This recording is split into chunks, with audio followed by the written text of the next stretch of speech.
Ambassador Cathani stood at the observation deck of her flagship, the Eternal Wisdom, and watched the blue planet grow larger in the viewscreen. She had done this many times before. In her 300 years of service to the Valoran Collective, she had visited more than 200 worlds and brought them all under the gentle guidance of her people. Some had resisted at first. All had eventually accepted the truth that the collective knew best. Earth would be no different. "Ambassador, we are entering high orbit," announced her navigation officer, a young male named Teoris, who had served under her for only 50 years. He was still eager, still excited by first contact missions. Cathani remembered feeling that way once, long ago. "Very good," she said, keeping her voice calm and professional. "Signal the fleet to take standard intimidation positions. I want our ships visible from every major population center on the daylight side." The order went out, and 12 massive vessels began to move. The Valoran survey fleet was not a military force in the traditional sense. They carried weapons, of course, but their true power lay in their size and their technology. When a primitive species looked up and saw ships that could block out the sun, they understood their place in the universe very quickly. Cathani turned to her science officer, an elderly female named Mothra, who had been with her since the beginning. "What do our latest scans tell us about the inhabitants?" Mothra pulled up the data on her console. "They call themselves humans. Carbon-based life forms, bilateral symmetry, warm-blooded. They have spread across most of their planet's landmasses and have a population of approximately 8 billion individuals." 8 billion, Cathani repeated. "That is a large number for a single world. They must be putting great strain on their resources." "Indeed, Ambassador. Our probes detected significant environmental degradation, rising temperatures, polluted waters, destroyed forests. At their current rate of consumption, they will face serious problems within a few of their generations." This was not unusual. Most primitive species went through a period of reckless growth before they learned to manage their worlds properly. The collective's intervention usually came just in time to prevent complete ecological collapse. It was one of the many services they provided to younger civilizations. "And what about their technology?" Cathani asked. Mothra made a sound that might have been a laugh. "Primitive, Ambassador. They have only recently developed nuclear fission, and they use it primarily for weapons rather than power generation. Their space program is limited to their immediate planetary system, and they have only sent crude robotic probes to their neighboring worlds. Their fastest vessels would take thousands of years to reach even the nearest star." "Any signs of unified government?" "None. They are divided into approximately 200 separate political units, many of which are in conflict with each other. They fight wars over resources, ideology, and sometimes simple pride. They have not yet learned that cooperation is the only path to survival." Cathani nodded slowly. This was exactly what she had expected. The humans were at a critical stage of development, advanced enough to destroy themselves but not wise enough to prevent it. They needed guidance. They needed the collective. "Very well, Teoris," she said. "Begin the standard first contact protocol. Broadcast our message on all frequencies they might be monitoring. Let them know that the Valoran Collective has come to offer them a place in galactic civilization." The message went out across the planet, transmitted in every language the probes had identified. It spoke of peace, of friendship, of the great benefits that came with joining the collective. It promised technology that would solve their energy problems, medicine that would cure their diseases, and wisdom that would end their conflicts. All they had to do was accept Valoran guidance and follow Valoran rules.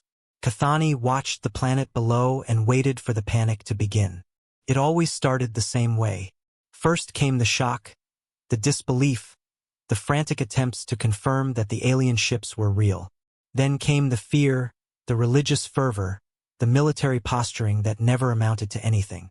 After that came the arguments, the debates about how to respond, the power struggles between those who wanted to fight and those who wanted to surrender. Finally, inevitably, came the acceptance. The primitive species would realize that resistance was impossible and that cooperation was their only option. The whole process usually took a few local days. Sometimes it took weeks if the species was particularly stubborn.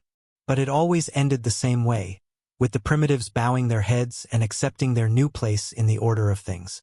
Cathani had no reason to think the humans would be any different. "Ambassador," Tioris said, his voice carrying a note of confusion. "Something strange is happening." "What do you mean?" "Their communication networks went very active when we first arrived, as expected. But now they are going quiet." Cathani frowned. "Quiet? Are they shutting down their systems out of fear?" "No, Ambassador. The systems are still operational. They are simply not being used. It is as if they have all agreed to stop talking at the same time." This was unusual. Primitive species were rarely capable of coordinated action, especially in times of crisis. Their natural response to fear was chaos, not silence. "Keep monitoring," Cathani ordered. "Let me know if anything else unusual happens." She turned back to the view screen and studied the planet below. The blue oceans, the green and brown landmasses, the white swirls of clouds.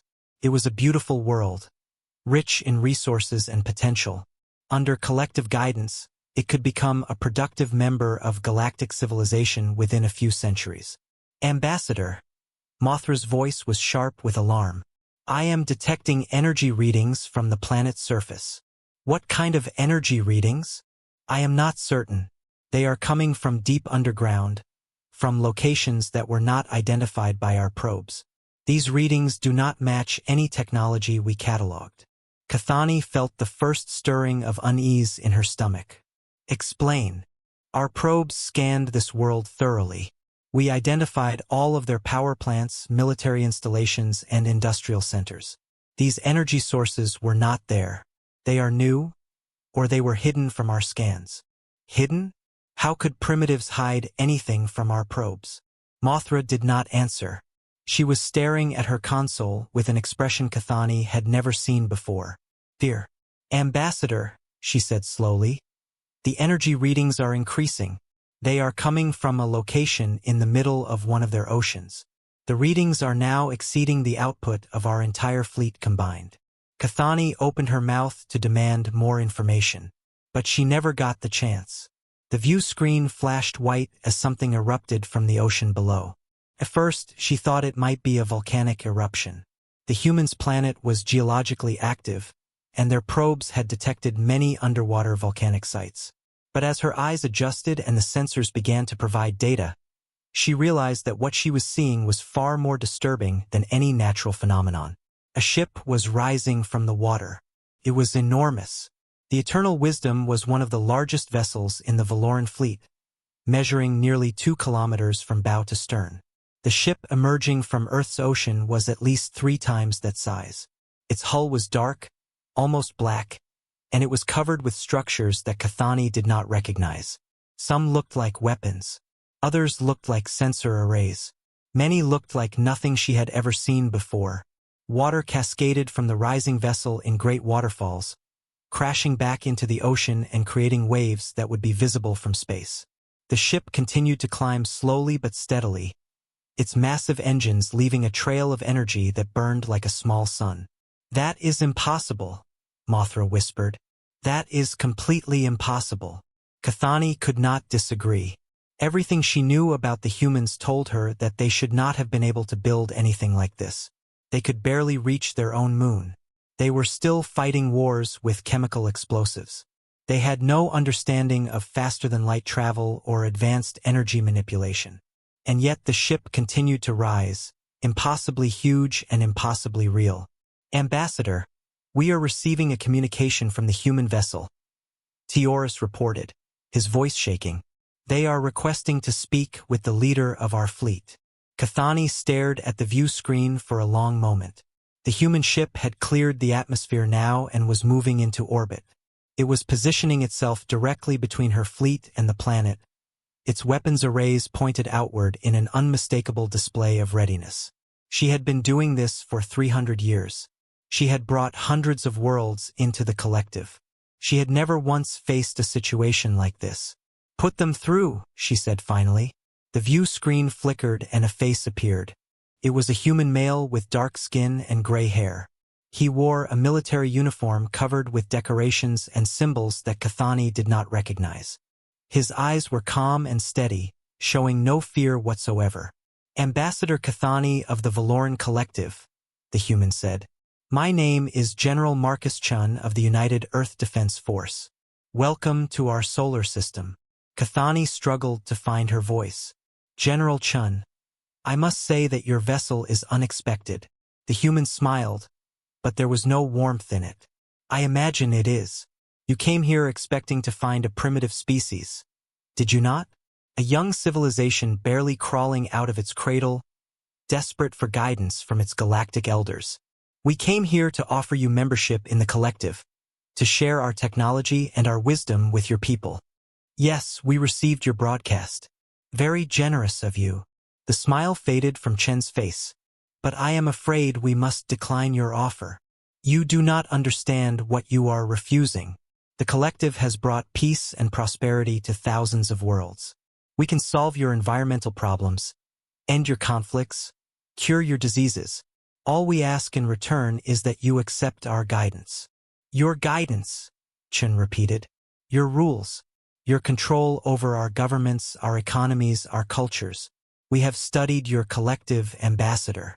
We know exactly what membership means." Cathani felt a chill run down her spine. "You have studied us? How?" "That is not your concern. What matters is that we know who you are and what you want, and we are not interested. General, please be reasonable. Your vessel is impressive, but it is one ship against 12. Whatever technology you have acquired, it cannot change the fundamental reality of your situation. The collective has resources beyond anything you can imagine." Chun leaned forward slightly. "Ambassador, let me make something very clear. This is not a negotiation. This is not a discussion. You are in our space uninvited, and you have made threats against our world. The only reason we are having this conversation at all is because I believe in giving people one chance to make the right decision." "And what decision would that be?" "Leave now. Go back to your collective and tell them that Earth is not available. Tell them that humanity does not accept uninvited guests. And tell them that if they ever come here again without our permission, they will face the full might of our defense forces." Cathani looked at the human warship on her view screen. She looked at the energy readings still pouring in from the planet below. She thought about her 300 years of experience and everything she knew about first contact situations. Then she thought about the look in General Chen's eyes. It was not the look of a primitive trying to bluff his way out of a hopeless situation. It was the look of someone who held all the cards and knew exactly how he was going to play them. "I will need to consult with my government," she said finally. Chen nodded. "You have 24 of our hours. After that, my patience will run out." The view screen went dark, and Cathani was left staring at the impossible ship that hung between her fleet and the planet below. The shadow it cast was large enough to cover half her vessels. For the first time in 3 centuries, Ambassador Cathani of the Valoran Collective did not know what to do. She turned to her officers, who were all looking at her with expressions of shock and confusion. They had been trained for many situations, but not for this. None of them had ever faced a primitive species that was not actually primitive. "Send a message to the High Council," she ordered. "Tell them that we have encountered an unexpected complication. Tell them that Earth may not be the easy target we believed it to be." She looked back at the view screen at the massive human warship that should not exist. "And tell them," she added quietly, "that I think we may have made a serious mistake." Deep in the heart of the human vessel, General Marcus Chun allowed himself a small smile. The bluff was holding. The aliens were scared. That was good. But he knew better than anyone that it was only the beginning. The Valoran would not simply go away because he had asked them to. They would probe, they would test, they would try to find weaknesses, and eventually they would force him to show them exactly what humanity was capable of. He looked at the tactical display showing the alien fleet and the planet he had sworn to protect. 8 billion people down there going about their daily lives, most of them unaware of how close they had come to losing everything. "Hold position," he ordered his crew, "and be ready for anything." The shadow of defiance fell across the Valoran flagship, and the universe held its breath. 30 years before the Valoran fleet arrived in Earth's orbit, a research team in Antarctica made a discovery that would change human history forever. Dr. Sarah Mitchell was the leader of that team. She was a geologist sent to study ice core samples that might reveal Earth's ancient climate. It was supposed to be a routine mission, the kind of work that produced papers for scientific journals but rarely made headlines. She had no idea she was about to find something that would be classified above top secret and hidden from the world for 3 decades. The discovery began with a simple anomaly. Ground-penetrating radar detected something strange beneath the ice, something that did not match any known geological formation. At first, Sarah thought it might be an underground lake, the kind that sometimes formed beneath Antarctic glaciers. But the readings were wrong. The shape was too regular, too precise. "It looks almost artificial," said her assistant, a young man named James Park, who had only been out of graduate school for 2 years. "That is impossible," Sarah replied. But even as she said the words, she felt a growing sense of unease. The shape on her screen was definitely artificial. It had smooth curves, straight lines, and angles that nature simply did not produce. They spent 3 days confirming the readings, making sure there was no equipment malfunction or data error. When they were certain what they were seeing was real, Sarah made a decision that would change her life forever. She contacted her superiors and told them what she had found. Within 48 hours, the small research station was surrounded by military helicopters and personnel from agencies Sarah did not recognize. She and her team were questioned extensively, sworn to secrecy, and then given a choice. They could leave and never speak of what they had seen, or they could stay and help uncover the truth. Sarah chose to stay. The excavation took almost 2 years. The object was buried under more than a kilometer of ice, and the work had to be done carefully to avoid damaging whatever lay beneath. They built a massive underground facility around the excavation site, complete with laboratories, living quarters, and enough security to guard the most valuable secret on Earth. When they finally reached the object, Sarah understood why. It was a ship. Not a human ship, not anything built by any civilization that had ever existed on Earth. It was alien, completely and unmistakably alien. The hull was made of a metal no one could identify, darker than black and smoother than glass. The design was elegant, almost organic, with curves and shapes flowing into each other like water. The ship was old. Carbon dating was useless on the alien materials, but other methods suggested it had been buried under the ice for at least 50 million years. It had been there before humans existed, before apes existed, before most species on Earth had even evolved. And it was mostly intact. The following years were spent studying the ship and its contents. Teams of scientists from every field were brought in, all sworn to the same secrecy that bound Sarah. They found technology that made human achievements look like children's toys, power systems that could run for millions of years without refueling, materials stronger than anything humans could manufacture, and computers that stored more information than all of Earth's libraries combined. But they also found weapons. The ship had once been a warship. That much was clear. Its hull was scarred with damage from battles fought before dinosaurs walked the Earth. Its weapon systems, though ancient and partially degraded, were still powerful enough to destroy cities. Whoever had built this vessel had not been peaceful explorers. They had been warriors, and they had fought enemies humans could barely imagine. The question that haunted everyone involved was simple. What had happened to them? Where were the builders of this ship?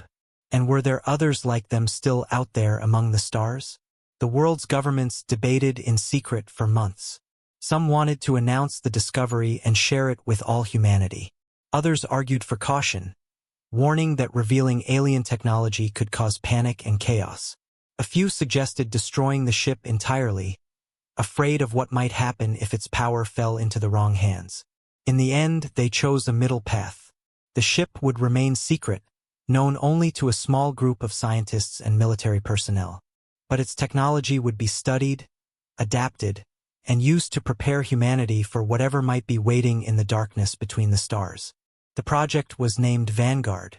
General Marcus Chin joined Vanguard when he was still a young captain, fresh from combat tours in conflicts the public had long since forgotten. He was chosen for his intelligence, discretion, and ability to see the big picture when others got lost in details. Over the years, he rose through the ranks, eventually becoming its military commander. He watched as human scientists slowly unlocked the secrets of the alien ship. Power systems came first, compact fusion reactors that could fit in a basement and power entire cities. Then material science, new alloys and composites lighter and stronger than anything humans had ever created. Then weapons modified and adapted from alien designs for human needs. The Vanguard Protocol was developed over decades. It assumed that Earth would eventually be visited by aliens who might not have humanity's best interests at heart. The protocol called for deception. Appear primitive and harmless while building a hidden defense force capable of responding to any threat. The Defiance was the centerpiece of that force. It took 20 years to build using a combination of alien technology and human engineering. Where the original ship had been elegant, the Defiance was powerful. Where alien designers valued beauty, human builders valued strength. The result was a vessel that looked like a weapon made solid, a warship capable of standing against anything the galaxy might send. There were other ships as well, smaller vessels hidden in underground bases around the world. Ground-based weapons, orbital defense platforms, and automated systems were prepared to activate if the worst should happen. Humanity had spent 30 years preparing for a day they hoped would never come. Then the Valoran fleet arrived. General Chun was in his office when the alert came, reviewing supply reports that suddenly felt trivial compared to what was unfolding. His communicator beeped, and his aide informed him in a calm, controlled voice that unknown vessels had entered the solar system. He did not panic. He did not rush. He simply stood, put on his uniform jacket, and walked to the command center he had visited thousands of times in training exercises, but never in real operation. The room was already filling when he arrived. Screens displayed the approaching alien fleet, 12 vessels of varying sizes moving toward Earth with clear intent. Analysts were already cross-referencing their designs with the Vanguard database, trying to determine whether this was the same species that had built the ancient ship. "They are not," reported Dr. Elizabeth Wong, head of Vanguard Scientific Research. She stood beside the main display, face pale but voice steady. "The technology is different. These vessels are less advanced than the ship we found, though still far beyond anything we can build conventionally." "Less advanced," Chun repeated. "How much less?" "Difficult to say precisely. Based on energy signatures and hull composition, I would estimate a few thousand years ahead of conventional human technology."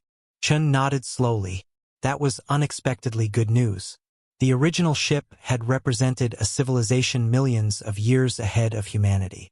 If these newcomers were only thousands of years ahead, then the Defiance and its reverse-engineered systems might actually stand a chance. "What are their intentions?" he asked. "Unknown. But they are broadcasting a message on all frequencies." The message played through the command center speakers. It spoke of the Valoran collective of membership, guidance, and the benefits of joining a unified galactic civilization. Chun listened without expression. When it ended, he spoke. "Wake the Defiance. All hands to battle stations. Activate the Vanguard Protocol globally. Every hidden asset is to be ready for launch within the hour." "Yes, General." "And civilian authorities?" "Inform them through standard channels. Tell them to remain calm and let us handle this. Also instruct them to avoid open communications networks." Chen's gaze stayed on the display. "We need the aliens to believe humanity is panicking and disorganized." Orders spread instantly, and across the world the hidden machinery of Vanguard awakened. Bases that had remained silent for decades came alive. Crews trained in secrecy moved into action. Ships never flown outside concealed test ranges powered up. Weapons that existed only on classified schematics became operational reality. Above Earth cities, the Valoran fleet positioned itself deliberately over London, Tokyo, New York. Shadows fell across continents, a calculated display of dominance. Chun watched and understood immediately. "It's intimidation," he said quietly. "They want us to feel small." Dr. Wong glanced at him. "Are you sure about this, General? We've never tested Vanguard systems against a real alien force. Everything could fail." "It could," Chen admitted. but I've spent my entire career preparing for this moment. Every officer aboard the Defiance has trained for it. We are not helpless. He turned toward the main display as the Defiance began to rise from its hidden base beneath the Pacific Ocean. Massive, armed, and unmistakably human in its purpose. We're using the technology of a civilization that built starships before life crawled out of Earth's oceans, he said. We adapted it, improved it, made it ours. The Defiance broke through the atmosphere, climbing toward orbit, weapons powering online. Its energy signature flared across every sensor in the system, loud, deliberate, unmistakable. A message in itself. Earth was not defenseless. Chun straightened his uniform. They came expecting prey. They found humanity instead. Aboard the Eternal Wisdom, Ambassador Keith Vana stared at the human warship frozen on her display. It hung in space like a challenge. How is this possible? She demanded. How could they build something like that? Her science officer shook his head. I don't know, Ambassador. The energy signatures should not exist. Some match nothing in our records. Others resemble technologies the collective has never achieved. Could another species have given it to them? Possible. But there is no known civilization in this region capable of such advancement. The nearest are thousands of light years away, and none would arm a primitive world against the collective.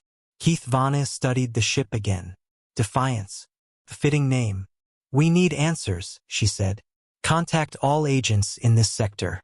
I want everything we know about Earth, humans, anything relevant. Yes, Ambassador. She turned back to the screen.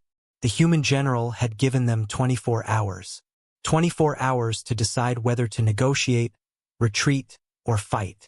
And somehow, she suspected none of those options would be simple. The first 12 hours passed in tense silence. Neither fleet moved. The Valoran ships held position above Earth. The Defiance remained between them and the planet, weapons active, shields humming. No one blinked. General Chin used the time precisely. Sensor arrays probed the alien fleet. Data poured into Vanguard systems, hull composition, energy signatures, weapon architecture. Analysts worked non-stop to identify weaknesses. The results were mixed. The Valoran fleet was advanced. Far beyond standard human capability, but not invincible. And that, Chun realized, was the only information that mattered.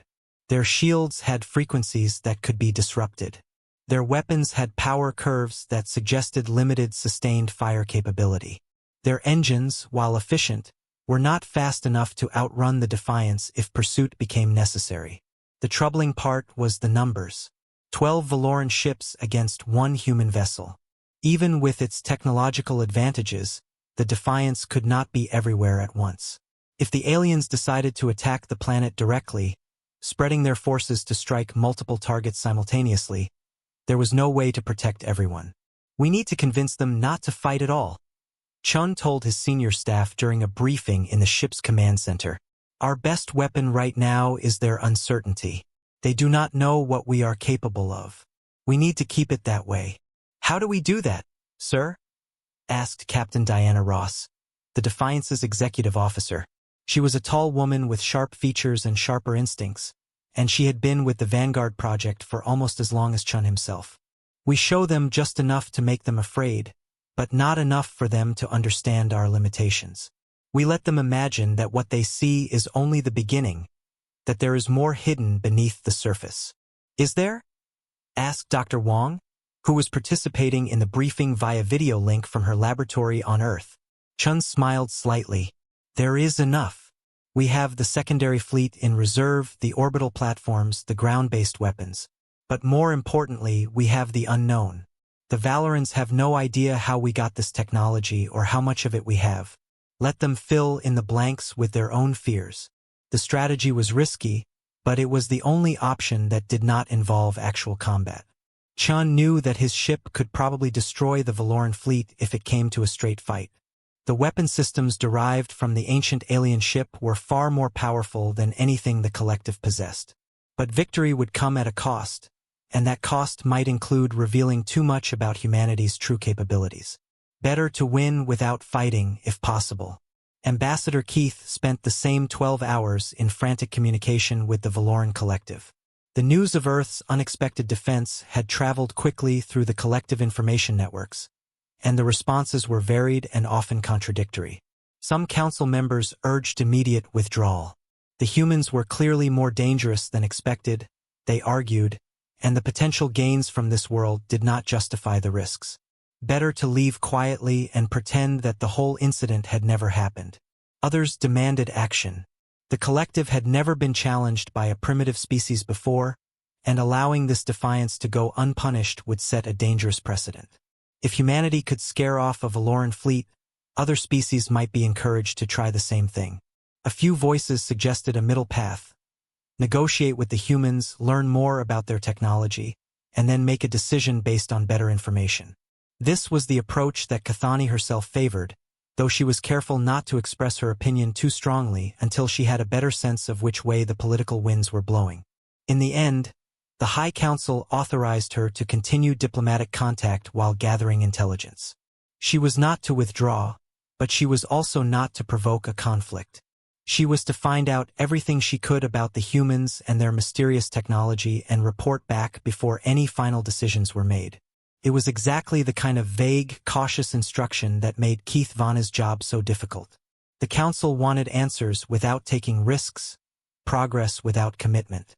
They wanted her to solve the problem without actually doing anything that might cause problems of its own. Still, she had her orders. She opened a channel to the human warship. General Chun accepted the communication in his private office, a small room adjacent to the main bridge that served as both his workspace and his sanctuary. He sat behind a simple desk, his uniform perfectly pressed, his expression calm and unreadable.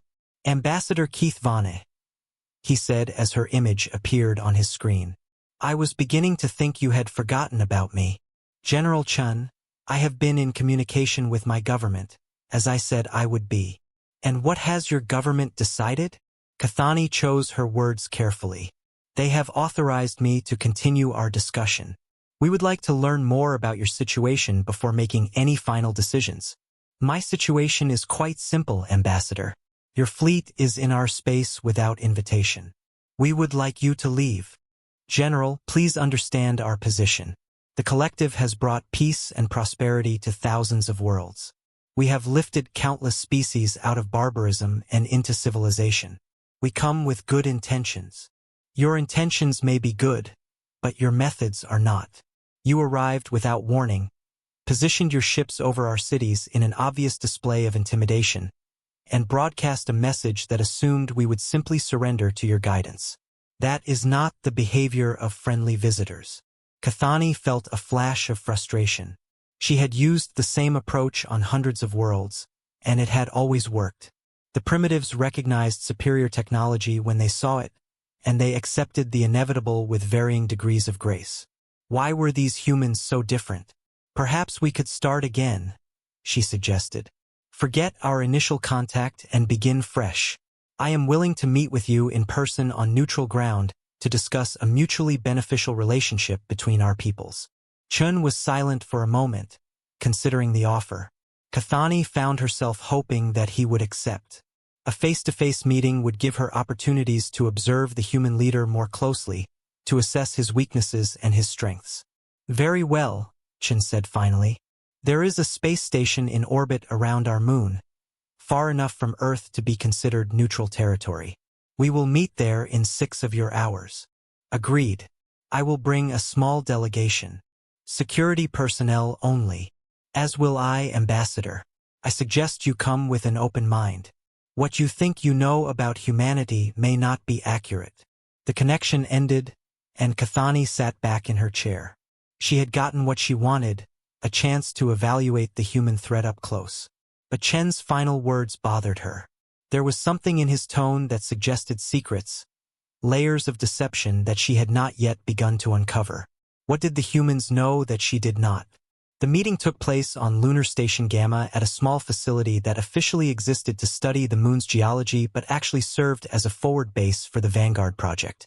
The station had been evacuated of all non-essential personnel, leaving only a skeleton crew to maintain basic functions. Ambassador Kathani arrived with 2 security officers and her science advisor, Ma. She wanted additional perspectives on whatever the humans might reveal, and Ma's scientific expertise could prove valuable in assessing any technology they might display. General Chun brought Captain Ross and 2 soldiers armed with weapons that Kathani's scanners could not identify. The guns looked simple enough, but their energy signatures suggested capabilities that went far beyond their primitive appearance. They met in the station's conference room, a circular space with a large table in the center and windows that looked out on the gray lunar surface. Earth hung in the sky outside, a blue and white jewel against the blackness of space. "Ambassador," Chun said, gesturing to a seat, "please make yourself comfortable." Kathani sat, noting how the human moved with the casual confidence of someone who was completely in control of the situation. It was not arrogance exactly, but something closer to certainty. He knew something that she did not, and he was content to let her wonder what it might be. "General, I appreciate your willingness to meet. Before we begin, I must ask, where did your people acquire the technology for your warship? Our probes indicated that your civilization was pre-interstellar. Clearly, that assessment was incorrect." Chun smiled slightly. "Do you want to know our secrets, Ambassador? That is understandable. But surely you must realize that I am not going to reveal sensitive information to a potential adversary. We do not have to be adversaries. That is why I am here." "True. So let me ask you a question in return. In your centuries of bringing worlds into your collective, how many species have you encountered that could challenge your technology?" Kathani considered the question. "A few. The collective has faced opposition before, though never from a species at your apparent level of development." "And what happened to those species that opposed you?" The ambassador hesitated. The truth was not something she wanted to admit, but lying seemed pointless when Chun clearly already knew the answer. They were integrated eventually. Some took longer than others, but all ultimately accepted the benefits of membership. "You mean they were conquered?" Chun said flatly. "Their resistance was crushed, their cultures absorbed, their independence eliminated." "That is a harsh way of putting it. Is it inaccurate?" Kathani did not answer. Chun leaned forward. "Ambassador, let me be clear about something. Humanity has studied your collective. We have analyzed your methods, your history, your treatment of the species you have absorbed, and we have decided that we want no part of it." "How could you possibly have studied us? Your probes have never left your own system. That is what you believe. But as you have already discovered, what you believe about humanity is not always accurate." Ma spoke up for the first time. "General, your technology shows signatures that are not consistent with any known species in this region of space. Some of the readings we have collected suggest systems that are millions of years old. Where did you find them?" Chun turned his gaze to the science officer. "That is an interesting question, and one I am not prepared to answer. Let us just say the galaxy is older than your collective realizes, and not everything has been cataloged in your databases." "You found something," Kathani said, understanding dawning. "An artifact, a ship, something left behind by an older civilization. You reverse-engineered their technology. Clever, Ambassador. But I will neither confirm nor deny your theory. It does not matter whether you confirm it or not. The fact remains that your species is primitive. Once you have borrowed power that you do not understand, eventually that power will fail you, and you will need the collective's guidance." Chen's expression did not change, but something shifted in his eyes. "Ambassador, I am going to show you something. I want you to watch very carefully, and then reconsider your assessment of humanity's capabilities." He pulled a small device from his pocket and set it on the table. It was a simple cylinder, no larger than his finger, made of the same dark metal that covered the Defiance's hull. Chun touched a control, and the device projected a holographic display above the table. Kathani watched as images formed in the air, ships, dozens of them, hidden in underground bases and underwater facilities around Earth. Weapons platforms in orbit disguised as inactive satellites. Power generators buried deep beneath mountain ranges, producing enough energy to light entire continents. And at the center of it all, the Defiance, the first and largest of humanity's new warships. "This is what we have built in 30 years, Chun said quietly. 30 years of secret work using technology that predates your collective by millions of years. And we are just getting started." The display changed, showing projections of future development. More ships, more weapons, expansion into the solar system and beyond. "You came here expecting to find primitives. You found something else. We are not ready to join your collective, Ambassador." "Why?" "We may never be ready, but we are most definitely ready to defend ourselves."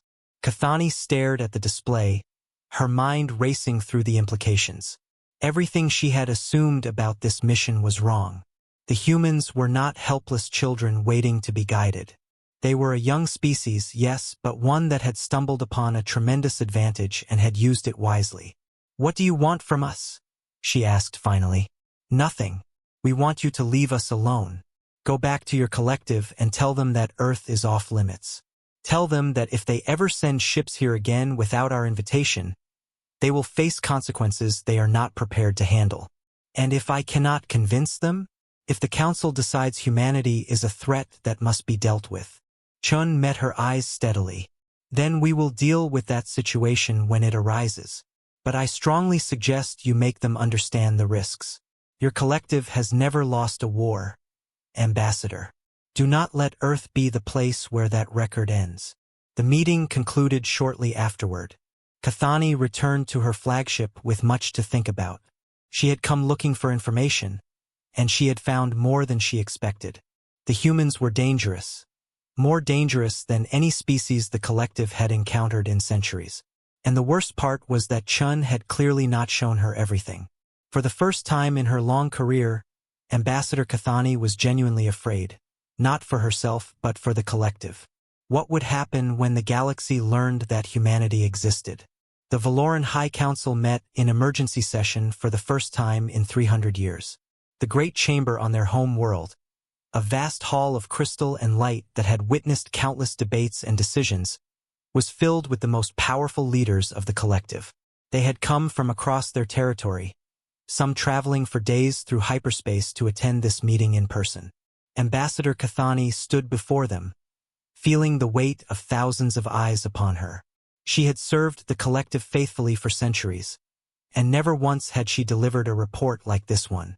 "While the humans possess technology that exceeds our own in several key areas," she said, her voice steady despite her nerves, "their primary warship appears to use power systems derived from an ancient civilization, one that predates the collective by millions of years.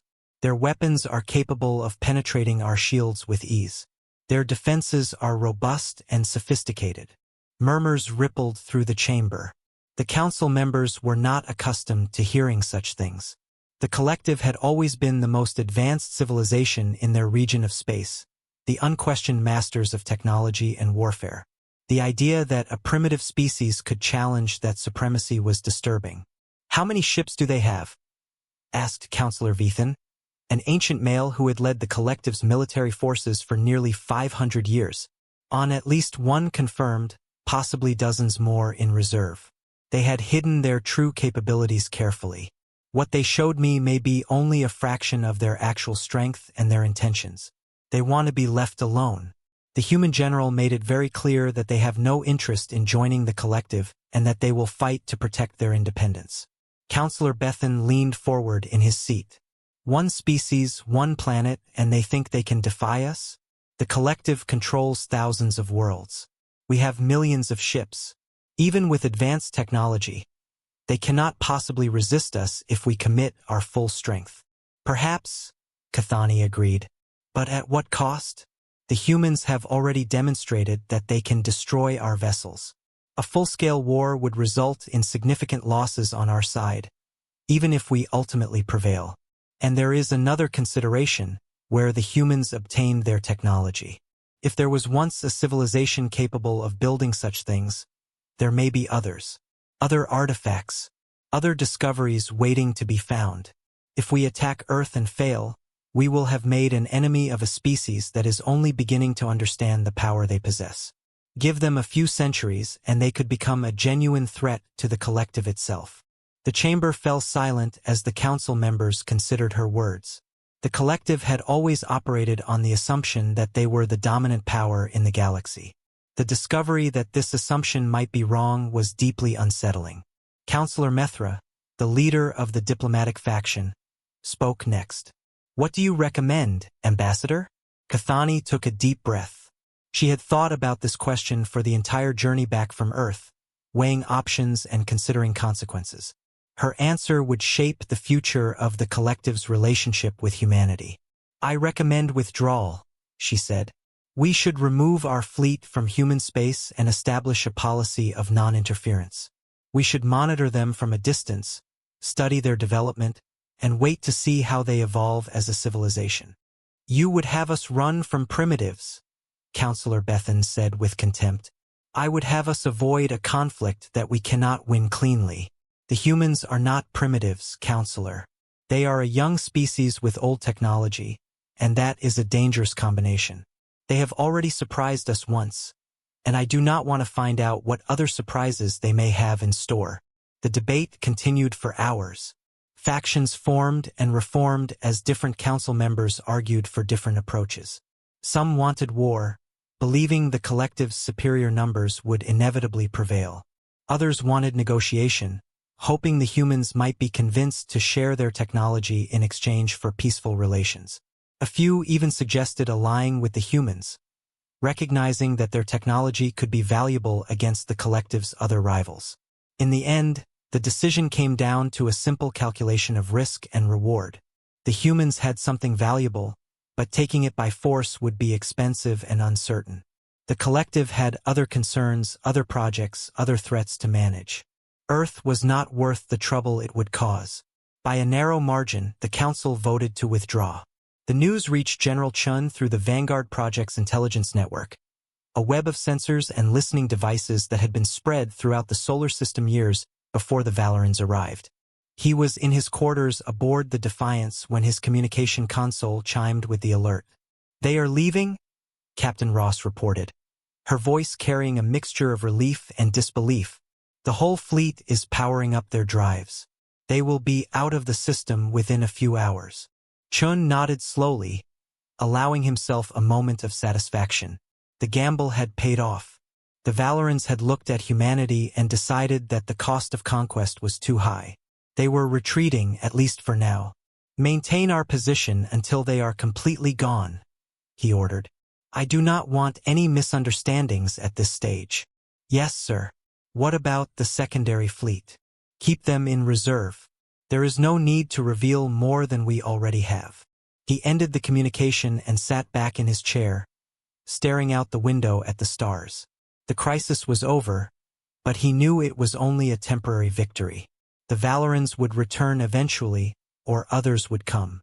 The galaxy was vast and full of civilizations that might see Earth as a target or a threat. Humanity needed to be ready. He began composing a message to the world's leaders, the small group of people who knew the truth about Vanguard and the alien technology hidden beneath Earth's surface. The message was simple. The immediate threat had passed, but the long-term challenge was just beginning. They needed to accelerate their preparations, build more ships, develop more weapons, expand their reach beyond their own solar system. The Valorans had given humanity a gift, though they did not know it. They had provided a test, a chance to prove that the Vanguard protocol worked, and they had demonstrated that the galaxy was exactly as dangerous as the project's founders had always feared. Chun finished his message and sent it on its way. Then he turned to another task he had been putting off since the crisis began. The ancient ship in Antarctica had been studied for 30 years, but there was still much that remained unknown. Its databases contained information about civilizations and technologies that humans had barely begun to understand. Its star charts showed regions of space that the Valorans had never explored. Its history recorded wars and alliances that had shaped the galaxy millions of years before the collective existed. Chun had access to all of this information, but he had always been cautious about using it. The Vanguard project's priority had been defense, not exploration. They had focused on building weapons and ships, not on understanding the broader context of the universe they were entering. That needed to change. He opened a secure channel to Dr. Wong's laboratory. Elizabeth, I need you to restart the translation project. I want to know everything that ship can tell us about who built it, why they were fighting, and what happened to them. Wong's voice came back, surprised but eager. That could take years, General. The linguistic databases alone are enormous, and much of the context has been lost. Then we had better get started. The Valorans are leaving, but they will be back or someone else will come. We need to understand the galaxy better than we do now. I will begin immediately. But may I ask what prompted this change in priorities? Chun looked out at the stars again. We have been thinking too small, he said finally. We have been preparing to defend Earth, but Earth is just one planet in a very large galaxy. If we want to survive in the long term, we need to understand what is out there. We need to know who the builders of that ship were fighting, and whether those enemies might still exist. He paused. And we need to be ready for whatever comes next. On the observation deck of the Eternal Wisdom, Ambassador Cathani watched as her fleet prepared to leave Earth's solar system. The blue planet hung in the distance, beautiful and deceptively peaceful. It was hard to believe that such a small world could have caused so much trouble. Ambassador, Ma said, joining her at the window. The drives are charged. We will enter hyperspace in a few minutes. Good. I will be glad to put this place behind us, Mothra said.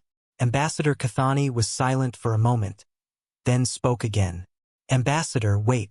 May I ask a question? Of course. Do you think we made the right decision, leaving without a fight?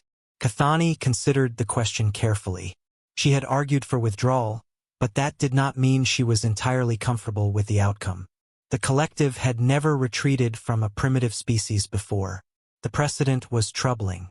I think we made the only decision we could make with the information we had, she said finally. The humans are dangerous. Their technology is beyond our understanding. Fighting them would have been costly and uncertain. But we could have won, perhaps. Winning is not the same as succeeding. Even if we had destroyed their warship and conquered their planet, we would still have had to deal with the consequences. Other species would learn that the collective can be challenged. The humans themselves would continue to resist, as conquered peoples always do. And somewhere out there, there might be more technology like what they found. More ancient weapons waiting to be discovered. She turned away from the window. No, retreat was the right choice. But it is not the end. We will watch the humans. We will study their development. And when the time is right, we will return. And if they continue to grow stronger? Mothra asked. Cathani smiled, though there was no warmth in it. Then we will find other ways to deal with them. The collective has been patient before. We can be patient again. The Eternal Wisdom shuddered slightly as its hyperspace drives engaged. The stars stretched and blurred, and then the ship was gone, leaving Earth's solar system as suddenly as it had arrived. General Chun watched from the bridge of the Defiance as the last Valoran vessel disappeared. The sensor displays showed empty space where 12 alien ships had been moments before. The crisis was truly over. Stand down from battle stations, he ordered. Begin standard patrols. I want every sensor we have watching for any sign of their return. His crew moved to comply, tension draining from the room. They had done it. They had faced an alien invasion and won, not through fighting but through preparation and strategy. Chun allowed himself one moment of pride before turning his mind to the future. The Valorans would return. Of that he was certain. Or others would come, drawn by curiosity, greed, or fear. The galaxy knew about humanity now, and that knowledge could not be erased. When he looked down at Earth, he saw 8 billion people living their lives, most unaware of how close they had come to extinction. They would continue as before. Their conflicts, their hopes, their routines. They would never know about the ships hidden beneath their oceans or the weapons pointed at their skies. That was how it had to be, for now. The world was not ready to learn it was not alone in the universe. But someday, perhaps, the secret would be revealed. Someday, humanity would look up at the stars and know they had a place among them. Until then, the Vanguard Project would keep watch, and General Marcus Chun would be ready for whatever came next. The shadow of the Defiance passed slowly over Earth, a silent guardian in the darkness between the stars. 5 years passed after the Valoran withdrawal. In that time, humanity changed in ways both visible and hidden. On the surface, life continued much as it always had. People went to work, raised families, argued about politics, sports, and the small dramas of daily existence. The world's nations continued their ancient rivalries, though the shadow organizations controlling the Vanguard project worked quietly to reduce tensions wherever possible. A united humanity was a stronger humanity, and strength was what they needed most. Beneath the surface, the transformation was more dramatic. The Vanguard project expanded rapidly, building new ships and training new crews. The Defiance was joined by sister vessels, the Resolve, the Vigilance, the Determination, each a masterpiece of combined human engineering and alien technology, capable of confronting anything the galaxy might send against them. General Chun retired from active command 3 years after the Valoran crisis, passing leadership of the project to Captain Diana Ross, now promoted to Admiral. He remained involved as a consultant and advisor, his experience too valuable to lose entirely. Dr. Elizabeth Wong made the breakthrough everyone had been waiting for. After years of painstaking work, her team finally cracked the translation algorithms for the ancient ship's databases. The information that poured out changed everything they thought they knew about the galaxy. The ship had belonged to a species called the Architects, an ancient civilization so old they had risen and fallen before most of the galaxy's current inhabitants had evolved. They had not been conquerors like the Valorans. They had been builders, creating vast structures across the cosmos for purposes humanity could only guess at. But they had also been warriors when necessary. The scars on the ship's hull told of desperate battles against an enemy the databases called only the Darkness. The war had lasted millions of years, spreading across galaxies and consuming countless lives. In the end, neither side truly won. The Architects faded into extinction, and the Darkness retreated beyond the reach of sensors and probes. Chun read the report alone in his mountain cabin. It confirmed what he had always suspected. The galaxy was far older and far more dangerous than anyone realized. But there was hope in the data as well. The Architects had left behind caches of technology scattered throughout the galaxy, hidden vaults of knowledge, weapons, and tools capable of reshaping civilizations. If humanity could find them, they would no longer be just survivors. They would become players. Admiral Ross authorized the first exploration missions within months. Ships equipped with ancient star charts were sent into deep space. Some found nothing. Some found ruins. But some returned with discoveries that changed everything. The second cache was found orbiting a dead star 300 light-years from Earth. Its technology allowed energy extraction directly from quantum space fluctuations. When adapted, it transformed human propulsion systems, dramatically increasing range and speed. The third cache was discovered buried on a frozen moon at the edge of a distant system. And so humanity began to expand, not cautiously anymore, but deliberately, into the vast unknown of a galaxy that had always been waiting for them. It contained weapons, terrible weapons designed to destroy threats on a planetary scale. Chun argued against bringing this technology back to Earth, fearing what might happen if it fell into the wrong hands. But the decision was no longer his to make, and the weapons were brought home and placed under the heaviest security the project could provide. News of humanity's expansion eventually reached the Valoran Collective. Ambassador Cathani, now retired from active service, learned of it through the intelligence network she still maintained. The reports were concerning. The humans were no longer confined to their single planet. They had ships exploring the galaxy, discovering technologies that even the Collective did not possess. She requested a meeting with the High Council, warning them that their decision to withdraw might have been a mistake. The humans were growing stronger every year, and the gap between their capabilities and the Collective's was narrowing. If action was not taken soon, it might be too late.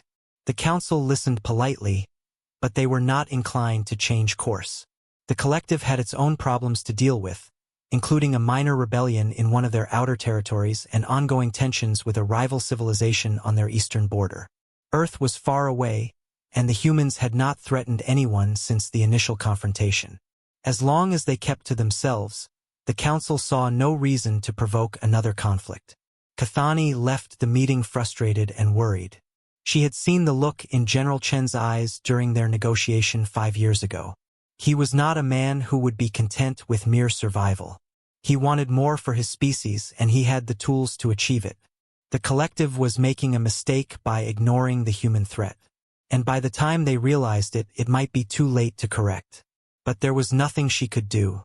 She was old now, her influence fading. The future belonged to younger leaders who had never faced the defiance in battle or seen the impossible technology that humans had somehow acquired. She returned to her home on the Valoran world and waited for the news she knew would eventually come.